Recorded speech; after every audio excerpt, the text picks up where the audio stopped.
I feel like a lot of them are brainwashed. Tell us, Muslim by nature, what was your first religion? It goes back to my mom.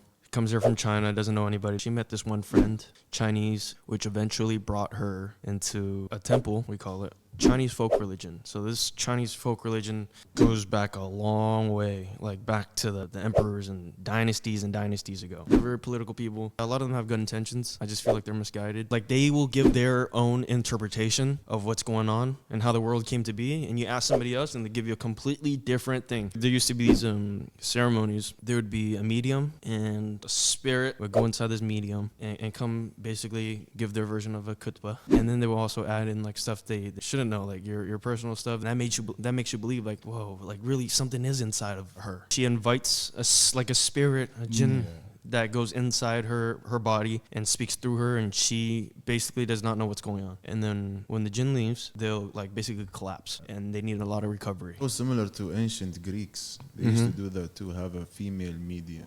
But the thing is, if you think about it, if you had little to none knowledge and you see that in front of you, it like says personal stuff about you that only you know, 100% you're gonna be sucked into something. Alhamdulillah, in Islam we know what's that all about. Do you know how that happens? How do they obtain that? And in Islam we also believe that basically jinn lived on earth before humans. Yes. They are the original.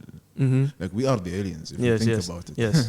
they are the lords of this land. Every human being has the jinn. His own jinn that's born with him and will be judged in the afterlife with him. So when you go and sit with a priest, let's say, he has a way where to extract information from your personal jinn that would tell him these pieces of information that nobody should know, but your jinn knows because he's been with you the whole time. That for sure made me believe that there is the unseen. Like there's stuff outside of just humans. Now I look back at it and I'm telling you, it's crazy. This specific branch of this cult is so big, bro. It's worldwide. I looked up the history and I was like, this is why they don't want us to look up the history. What we telling you right now, out of my own interpretation, is true. Their whole personality is attached to it. Exactly. Their entire life, like all they've known is this. I understand how it's really hard for them to like take a step back and look at it from like a third person's perspective, or like actually look at the facts and compare scriptures and see what you're really in